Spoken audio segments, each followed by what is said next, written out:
क्या आप इस इक्वेशन को पहचान रहे हैं? A square plus B square is equal to C square. आप सब ने अपने स्कूल में मैथ की क्लास में इसको पढ़ा होगा, पाइथागोरस थ्योरम। इसको शब्दों में कहूं तो the square of hypotenuse is equal to the sum of squares of the other two sides. आपको इस इक्वेशन के बारे में जरूर पता होगा, बट आपको शायद ये नहीं पता होगा कि पाइथागोरस, जिस बंदे के नाम पे ये इक्वेशन बनी है, उसकी बहुत सारी सिमिलैरिटीज थी एडोल्फ हिटलर के साथ। तो इस वीडियो में हम बात करेंगे कि पाइथागोरस कौन था, उसकी क्या समानताएं थी हिटलर के साथ, और कैसे कुछ बीन्स के वजह से उसकी मौत हुई। कहानी शुरू होती है साल 530 बीसी से।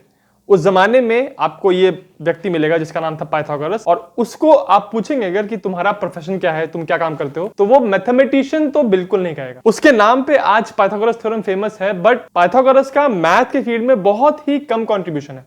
अगर आप उससे पूछते उस जमाने में, तो कहता है कि मैं एक फिलोसोफर हूं। जैसे आज के जमाने में सोशल मीडिया है, ट्विटर है, इंस्टाग्राम है, जिसपे आप लोगों को, इन्फ्लुएंसर्स को फॉलो कर सकते हैं, तो उस जमाने में पाइथागोरस भी एक तरह का इन्फ्लुएंसर था, क्योंकि बहुत सारे लोग इसको फॉलो करने लगे थे।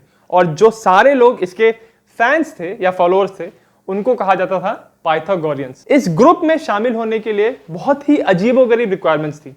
जैसे कि अगर आपको इस ग्रुप में शामिल होना है, तो आपको कसम खानी है कि आप अपनी सारी जो पोजेशंस हैं, आपके पास चीजें हैं, खाने पीने का सामान है, कपड़े लत्ते, पैसे, इस सब को आपको छोड़ना पड़ेगा और जाके इस ग्रुप में शामिल होकर एक कम्यून जैसे एरिया में रहना पड़ेगा, जहां पे आप 5 साल तक मौन व्रत रख के क्लासेस लेंगे एक टीचर से जो कि पर्दे के पीछे बैठा रहता है। आपको कभी वो टीचर दिखाई भी नहीं पड़ेगा, और जिसका आप ये लेक्चर ले रहे होंगे, अगर आपने उसकी शक्ल देख ली या उसको आपने ढूंढने की कोशिश की, तो आपको डेड डिक्लेयर कर दिया जाएगा। ध्यान रखिए, आपको मारा नहीं जाएगा, आपको सिर्फ डिक्लेयर किया जाएगा कि आप मर चुके हो, और आपके लिए एक टूम्बस्टोन यानी आपके लिए कब्र खोदी जाएगी, सब कुछ वहां पे तामझाम किया जाएगा। तो ये जो अजीब सा ग्रुप बना के रखा था पाइथागोरस ने, इस ग्रुप ने दुनिया को कुछ ऐसी चीजें भी बताई जिससे आज हम काफी सीखते हैं। फॉर एग्जाम्पल, पाइथागोरियंस ने ही कहा था ये बात कि वो एक गोल गोल सी बॉल है, उस बॉल में आग लगी हुई है, और उसी बॉल के अराउंड हमारी धरती घूमती है। और इसी ग्रुप ने यह भी कहा था कि महिलाएं भी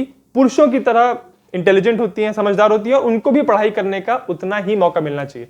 ये जो कुछ विचार थे, ये उस जमाने के लिए बहुत ज्यादा एडवांस थे। बट इसके साथ साथ इस ग्रुप ने कुछ ऐसी भी अजीबोगरीब बात कही थी जिसके लिए आज जब सोचोगे तो आपको हंसी आएगी। फॉर एग्जाम्पल, ये लोग कहते थे कि जो आसमान में सितारे हैं वो एक म्यूजिक प्रोड्यूस करते हैं, मतलब उनमें से एक धुन निकलती है, बट किसी को भी धुन सुनाई नहीं पड़ती, क्योंकि हम जब से पैदा हुए हैं हम तब से वो आवाज सुन रहे हैं, तो हमको उसकी आदत पड़ चुकी है। उसके अलावा उन्होंने ये भी कहा था कि जो हमारा ब्रह्मांड है वो एक तरह के तराजू की तरह है, जिसमें बीच में वो आंख का गोला है, एक तरफ धरती है और उसके बिल्कुल ऑपोजिट साइड पे दूसरी धरती है। और इसी वजह से जो हमारी धरती है वो ऐसे उड़ती नहीं है हवा में, क्योंकि जो दूसरी धरती है उसने बैलेंस करके रखा है। तो ऐसे आप विचार जब सुनोगे तो आपको लगेगा कि क्या बकवास कर रहा है, बट उस जमाने में पाइथागोरस की ऐसी रेपुटेशन थी कि जो ये बंदा बोलता था उसको लोग मानते थे कि ये भगवान की वाणी है। यहां तक कि एक बहुत ही मशहूर ग्रीक फिलोसोफर एरिस्टोटल, उन्होंने भी ये कहा था कि पाइथागोरस में शक्ति थी कि वो एक समय पे 2 जगह पे रह सकते हैं। तो इसी वजह से ये सारे जो पाइथागोरियंस हैं वो मानते थे कि उनका लीडर पाइथागोरस एक तरह से सर्वश्रेष्ठ है और वो जो चाहे वो कर सकता है। और यही समानता है पाइथागोरस की हिटलर के साथ। जब हिटलर शुरू में पावर में आया था 1930s में, जब उसने पावर अपने हाथ में ली थी, जर्मनी का फ्यूरर बन गया था, उस समय उसके भी बहुत सारे ऐसे फॉलोअर्स थे जो ये मानते थे कि हिटलर हम जैसे नॉर्मल लोग जैसा नहीं है, वो जर्मनी को उसके पुराने जो उसकी ग्लोरी है उसको दिला देगा और सारे जर्मन्स को पूरी दुनिया का राजा बना देगा। और कुछ लोग तो हिटलर को भगवान मानते थे और एक्चुअली इसकी पूजा करते थे। तो ये सब देख के ऐसा लगता है कि कुछ लोग जनता को इस तरह से इंप्रेस कर लेते हैं, या आप कह लीजिए कि प्रभावित कर लेते हैं, कि जो उस बंदे ने कहा आंख बंद करके सारे लोग उसको फॉलो करेंगे। और हिटलर के साथ भी स्टार्टिंग में यही हुआ था जब वो जीत रहा था, तो और सेम वैसे ही पाइथागोरस के जो फॉलोअर्स थे वो भी ऐसा ही करते थे। जैसे कि आप अभी तक समझ ही गए होंगे कि पाइथागोरस एक बहुत ही अजीबोगरीब जीनियस था, और उसकी एक और बहुत ही अनयूजुअल बात थी कि वो बीन्स से डरता था। बीन्स को आप हिंदी में फलियां कह सकते हैं, या फिर बहुत तरह की बीन्स होती हैं, राजमा आप कह लीजिए। पाइथागोरस बीन्स नहीं खाता था, और उसने अपने सारे फॉलोअर्स को बोल कर रखा था कि तुमको बीन्स खाना अलाउड नहीं है।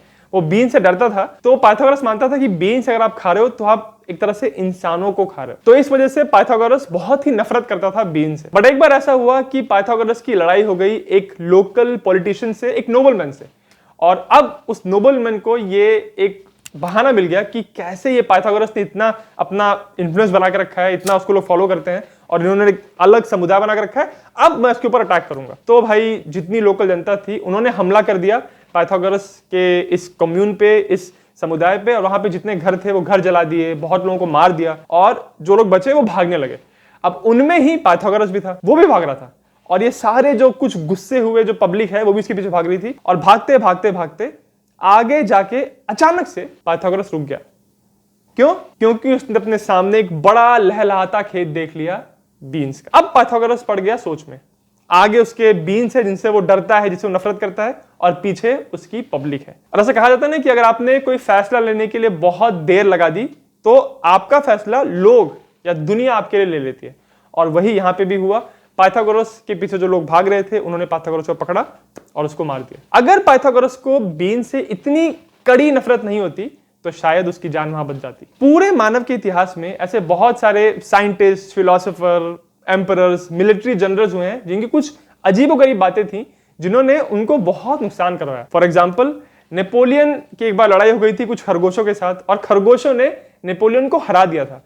उसके बाद मैंने एक अलग से वीडियो बनाया है, उसका लिंक आपको इस वीडियो के डिस्क्रिप्शन में मिल जाएगा। वैसे ही कहा जाता है कि लियोनार्डो डा विंची, जिसने मोनालिसा पेंट किया, जो इतना famous engineer, architect, sculptor, painter, mathematician, सब कुछ था वो आदमी, उस बंदे को कहते थे कि बहुत आलसी था और कोई उसके साथ काम नहीं करना चाहिए क्योंकि वो किसी का काम पूरा नहीं करता है। तो ऐसी सारी कमाल की कहानियां मैं आपके सामने लाता रहूंगा और अगर आपको वीडियो अच्छा लगा तो मेरे चैनल जिज्ञासियम को सब्सक्राइब जरूर करें।